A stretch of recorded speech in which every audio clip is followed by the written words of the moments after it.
Welcome to Force for Growth Live. I'm Ricardo. I'm Courtney, and good morning. Happy Monday. Before we It's get Monday, started, Courtney. yes, make sure so I don't forget either. Make sure to go follow us at Force for Growth because we're fewer and fewer. We're going to start streaming over there instead of our personal profiles. So make sure you are following on Instagram and Facebook at Force for Growth and leave us some feedback. We are curious what your honest thoughts are. We are Yes. feedback, feedback, feedback matters. Yes. Big shout out to the Tampa Bay Buccaneers, Courtney. Yep. Tom Brady, that Yeah. guy did it again. Yep. He's just one in the I've seen so many memes in the last few days. That's where my brain is going, is stay appropriate, stay appropriate. He's But yeah, he's arguably the greatest quarterback of all time. yeah. How many years has he been going? Or how many years has he This been is playing? his 10th Super Bowl appearance, I believe is what they said. Man. Yeah. That's insane. That's Man. insane. Leave us a comment. Okay, so real quick, because we'll ease it into our topic, but the whole Kylie going, but just leave a comment or leave feedback, but send us a few sentences on what you want to be the master at, whether it's 20 years from now. Like, just tell us about it. Just swim in that orbit and tell us, like, if you're Tom Brady 20 years ago, being like, I want to win 10 Super Bowls or appear in 10 Super Bowls, just tell me about that. Give it space and time, which I guess I should just get into my topic. You can tell For where we're sure. going. All right. Today we are at part two of our four-part series covering excuses. Excuses. Yes. And I wanted to start off with two of the most common excuses. So, time and space. I don't have time or I don't have the space in my life. And these particular ones hold each other back. And first, I want to point out when you are saying I in front of anything over and over. So, for example, I don't have time. I don't have time. I don't have time. You're creating an affirmation and Yes. you're manifesting more of not having time. Whereas if you say like, "Oh, I have time for everything that's important to me," then your thought process will help clear up what is and is not important because you're not affirming you don't have time, you're affirming where you're channeling your time. So just pay attention to what your loops of excuses are because you're affirming what you don't want. Even the masters of this, like I still have so much to learn. I still catch myself every day with something. So stop, review, but especially I don't have time is the best example in the world. So time and space, think of it like an incubation and think of it like the laws of nature. We are in this instant gratification society where it's just immediate and we get what we want immediately. And if we don't, we get frustrated. That's not the laws of nature. That's not following the natural course of things. Now, granted, some things can happen and very quickly, and life is amazing and wonderful like that. But expecting it to go that way isn't really helping you out. And so, what I mean, okay, so for example, if somebody's like, I want a new car, but their garage is packed full of clutter. Like you can't even fit one car in it. Okay. So here, like, if you wanted a new car and you were truly working on manifesting it, you'd clear out that spot for that car in that garage. You'd clear out space in your budget to set aside for saving for that. You'd clear time to figure out how you need to maybe make more money to get that bigger down payment. So time and space. Are you giving what you want actual time and space? And there's two parts to that. So you could be giving it time, but if you're not giving it space in your life, like some people think about what they want all the time, they think about it. I should do this tomorrow. I should do this. But they say in the planning phase, they never actually create space to work on it, or they never actually set actual time aside to do actual action items, not just think about it. Which the trick of that is we feel like we're working on our goal because we've been worrying about it or we've been panicking about it or saying, I'll do that when it's the perfect time, which that doesn't exist, you guys. So you just got to pay attention. So that's my first question to you guys. So Ricardo, I'm going to pause there. What are your thoughts with your biggest goal that run on loop? And are you giving it time and space? So before I answer that, and remind me of that question, but let me answer it for Sebastian real quick. Okay. I have started to read Think and Grow Rich to him, and he does not like it. He does not like it. But I am reading the book to him, the full version, and we're talking about it. And I'm teaching him about the subconscious mind. I'm teaching him about affirmations. And when you plant the seeds of growth and positivity, that's what's going to come out. When you plant the seeds of negativity, that's what will multiply, and that type of thing. So I'm not dumbing it down for him. However, I'm explaining I'm reading the full text and then explaining it to him in words that I think he can that are more digestible. Mhm. Oh, But he's and getting the full text. I love that. And just to quote Becky, that we interviewed a few days ago, but she talked a lot about. I love that you just said you don't dumb it down for him. You don't have to dumb things down to your children. They're way more brilliant than their Correct. age reveals. Correct. So I'll say, "Hey, do you know what the subconscious mind is?" And he'll say, "No." And then I'll explain to him what the subconscious mind in digestible terms. I'll say, it's the mind deep, deep, deep, deep, deep in your brain that operates everything that you do. He's like, "Oh, okay." That's such a good lesson to us adults too. What do we still need to break down into bite-sized chunks that we can digest better? Like, what are we still looking at as adults thinking, "Oh, I'm so overwhelmed," as if, your child looking at something for adult age or whatever, that a book that most people would be like, "That is not for that age." They can't understand it. Yes, they can, but I mean, anyway, that just struck a chord because there's some Yes. things that I'm still thinking are really overwhelming that probably aren't.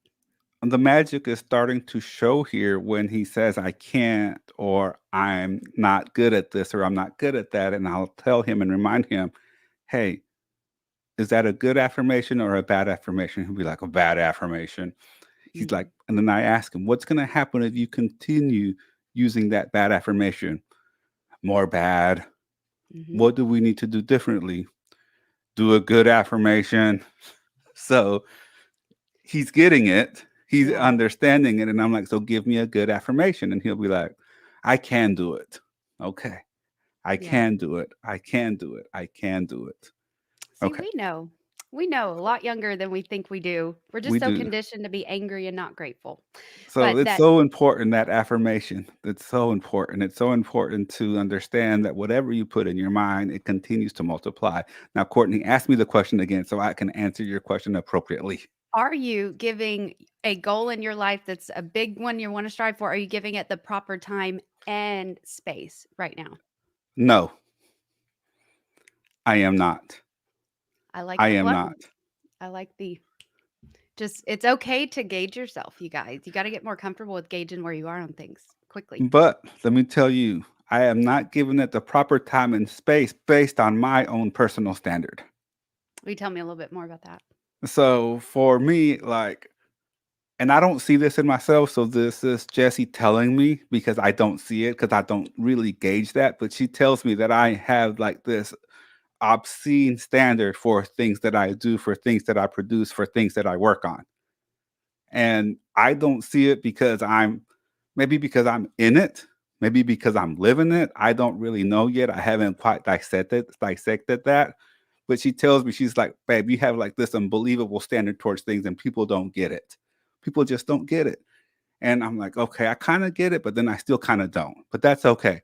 The point is that based on my own personal standard, I don't feel that I'm giving things enough time and enough space to truly manifest the result that I want.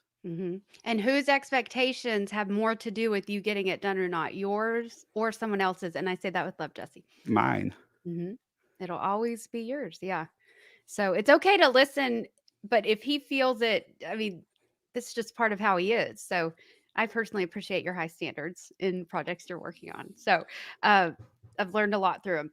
So, okay. So incubation period. So a natural example of that is like a pregnancy. It takes 9 months. Like, for what if we got pregnant and we're like, we don't have the baby tomorrow, So just think of nature and manifestation, but also want to point out, how did negative things happen in your life?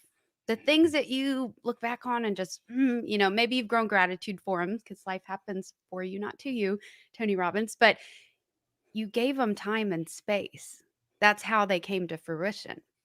So it's just a really big idea that you just back up and make sure where you are giving it is the direction you want. So, and then the last example is the lemon seed I want to talk about. So if I give you a lemon seed and I give you instructions and I tell you, give it sun, give it light, give it water, and I just assume it needs time.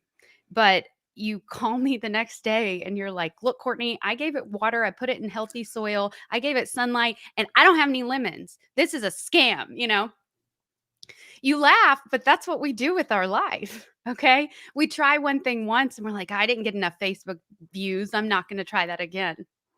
That's not the real gauge you should be looking at. So back to the lemon seed. That lemon seed, it already has the potential to be the largest lemon tree in the world. It already has that intelligence inside of it, okay? It also doesn't need to go to college to get that education. It doesn't need to listen to everybody's outside advice. So the lemon seed already naturally knows what to do. So really bring your intuition into what you're working on, you guys. Like we can't stress that enough, but you got to have common sense too. We live in both worlds. We're humans in this reality of time, which, according to Einstein, time is an illusion. I will totally go down that rabbit hole with you, but we don't have enough time right now. And I mean that very bluntly, but it's time is relative, and we just forget that. Let's see. Okay, let me wrap up my thought. But it just, we got to give up this instant gratification. So you are the lemon seed. You are the lemon seed. And so I want you to take it. You have the potential to be the biggest in any industry, not even the one you're in. You could literally change industries and still become the master of that. The only limits you have are the ones you tell yourself and give time and space to. As well, you have the basics. You have the water. So check your basics. If you are running on excuse loops, are you drinking enough water? Are you breathing right? Are you eating actual food? Are you eating too much of not real food? These things affect how our brain naturally works. And it's just a lot easier to slip out of productive modes when you don't have the basics. So you're a plant. Are you giving yourself sunshine? Are you watering yourself every day? So it's that time and space, but time to grow. So back to the natural laws, then I'll hand it over to you for your feedback, Ricardo, because look at nature. Nature knows, it's the sun comes out and heals things. And, it's a very synchronistic way. And if you just pay attention to how you're going about your life and how you're, do you even take time to enjoy the sunshine? Just stand there for a minute and just soak in the vitamin D. That would do wonders for your anxiety, for your, any negative feeling. That is an absolute and proven scientifically and medically that works. So just go out and get in some sunshine. You're a plant, but you need time to grow. And that means watering it every day. That means being proud when you see that little sprout, not being like, oh, you're not as big as I wanted you to be. You guys. And so it's just, progress is happiness. It's not really that you're going to be happy when you get to the end goal, even if you just make a little bit of progress. So that is what I think about the two biggest excuses, and we're lying to ourselves. So make sure you're giving yourself space and time to grow. Otherwise, you're giving by default space and time to what you don't want. That's so true, Courtney. Yes. And Yoram right here chimed in and he says it takes years of hard work to achieve overnight success. Yes. Yoram is a trust specialist too. He has a great book on trust, by the way. But you got to trust yourself, right? You got to trust yourself first. Mm-hmm. And the one thing that comes to mind is Kevin Hart, that he was talking about in his book that people kept on saying, "No, congratulations. It seems like you're just an overnight success." He's like, "Yeah, it only took me 17 years to create this overnight success." Mm-hmm. It only took me 17 years. I've seen that like meme where it's a hammer on a rock, and maybe it takes 1,000 hammers to break the rock in half. But did 1 through 999, did those hammers not matter? No, they did, because it wasn't the last hammer that did it. It was everything else. But yeah, it's always funny how people are overnight sensations. Overnight sensations, yes. You guys, overnight sensations don't actually exist. So here's the thing. What is the excuse that's wrapped around on the need or the compulsion to have that instant success?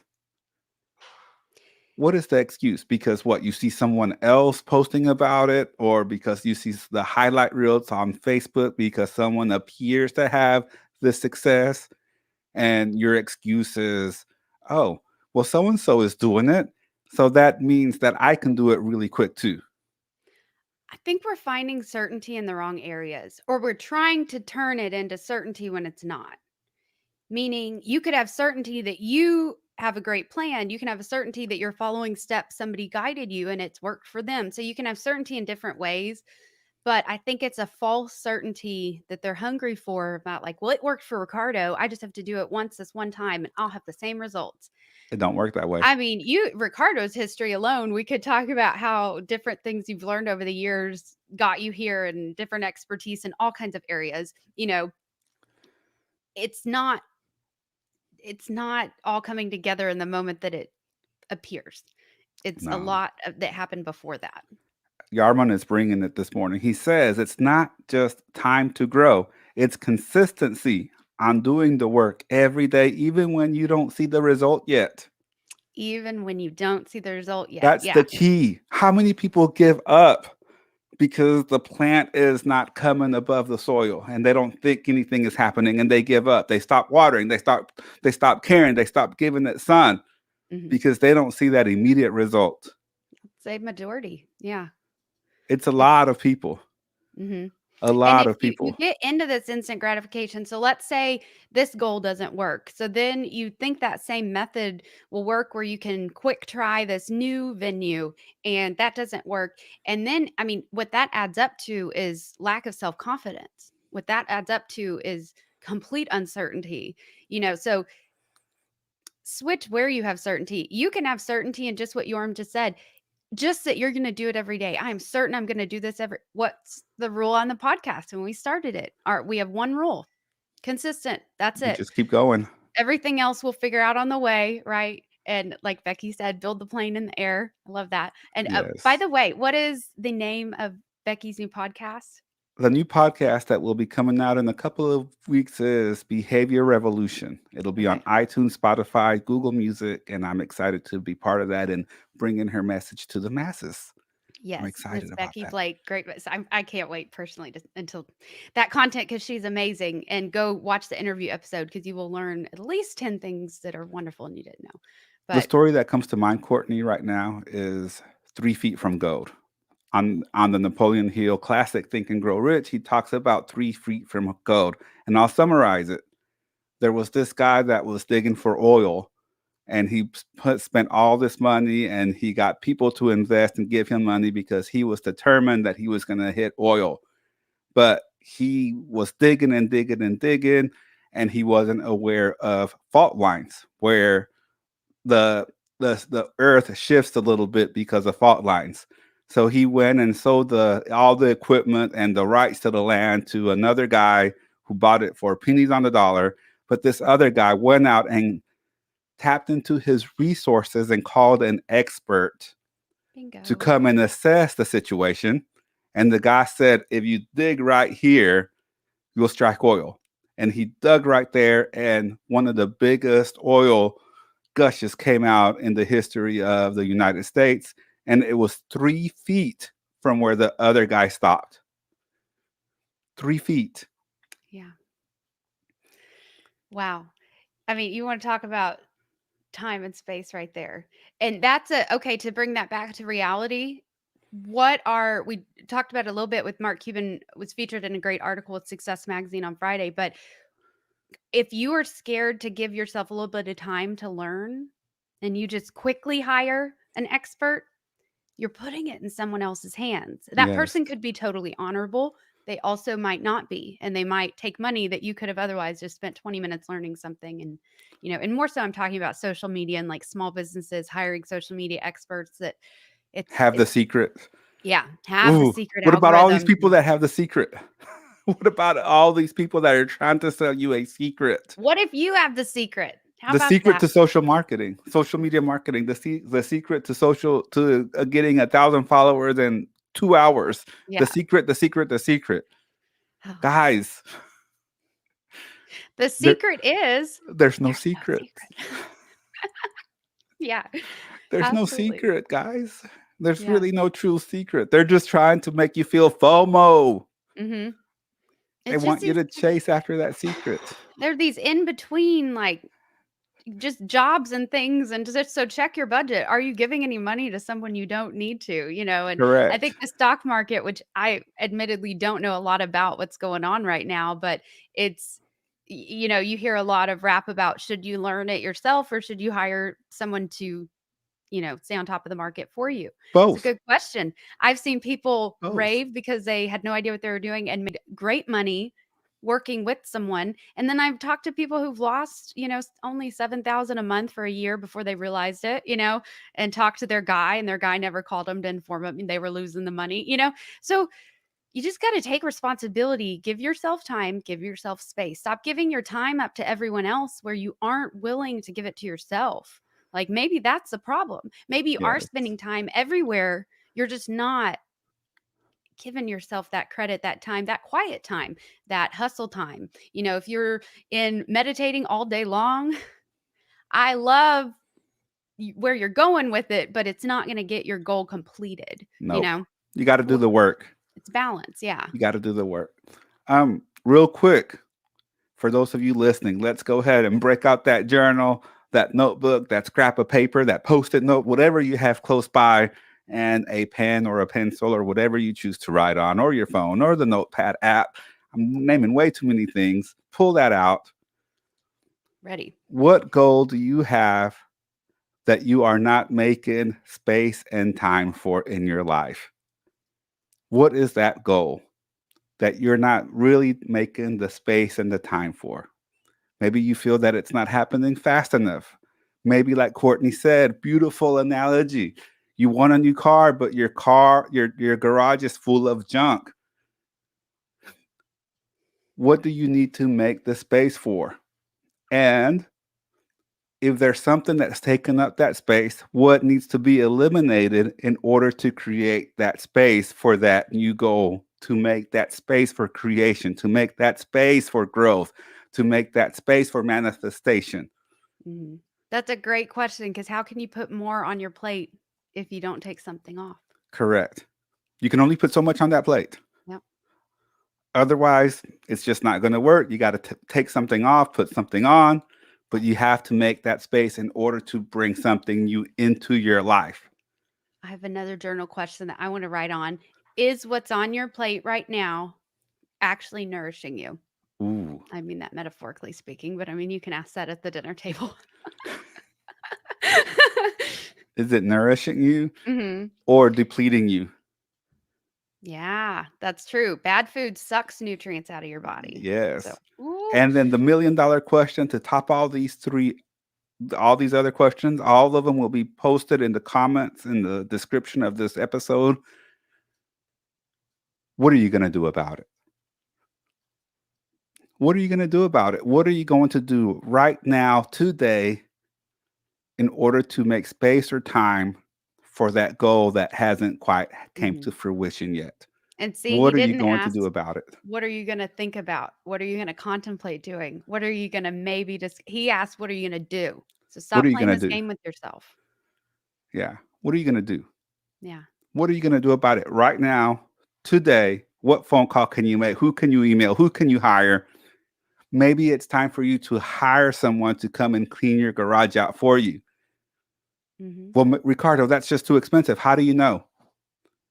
How do you know how much it really is until you make those phone calls? How many There's a people have you chain down the called? street you can give a couple 20s to help you Yeah. for the day. Like, you can find it if you open your resource box. Maybe you can't hire a full-blown professional to come and redo the whole garage, but maybe you can hire, like Courtney said, a kid down the street. Mhm. And you might have to do a little bit of work on your own. Maybe you need to clean out just one section at a time a week until the whole thing is cleaned out. Mhm. What can you do? And that's the other part. If the task sounds too daunting and too big, what are the small incremental steps that you can take in order to make it less overwhelming? Mhm. And just like Yoram Solomon, our wonderful friend here, he pointed out it's the daily consistency, even when you don't see the results yet. So you can be proud. So it's when you start on it and you're actually consistent, first you're going to be proud. Like, wow, I've actually done something on this every day for a week, or wow, and that's your happiness ticker goes off, the dopamine, the oxytocin gets released because you're actually on the path and staying on the path. So stop putting the weight as to when the goal's done. It's the journey, as cliche as it sounds, but that's how you build momentum and you build Yes. self-confidence on that particular goal. And you actually find the courage to ask and open up your mouth to find the skills, right? It's just Yes. constant levels. So just keep climbing. You don't have to see the whole staircase yet. You just have to see the first one or two. That's it. And the secret is, even though they're not a secret, is that you don't the stair steps are going to change on the way up. So even if you did plan it all out, guess what? You're going to have to redo most of the stair steps. So why plan it all out before you get started? Just Correct. jump in. Do it. Do it. Eagerness always trumps. I mean, just all kinds of the reasons you're hesitating and you're telling yourself you're validated to hesitate right now. Just know the eagerness and hunger and drive and passion trumps all that. Yes. Yes. Perfect, Courtney. Thank you. Great episode today. Excuses part 2. Make sure you tune in for last week's episode part 1 and next week's episode part 3. It's very obvious we don't have notes and don't have this scripted out. Better in your head, I think. It really came did. Out. It sounded so much more better in my head until it came out loud. But you know what? That's okay. It's part of it. We roll with it. Yes. And the more that we roll with it, the more that we grow with it. Yes, absolutely. We'll see y'all on Wednesday next. Excited to see our book club members tomorrow at 6 a.m. Yes. Woo-hoo. And I'm going to quote myself. I'm going to start quoting myself. You should. Can you do it like the Michael Scott where it's Ricardo Leon? Maybe. I might have to do that. Oh, All right. so. Yes. We'll see you guys tomorrow for another episode, and we'll be back live on Wednesday. Yes. Have a great day, everybody. Bye. Oh, man.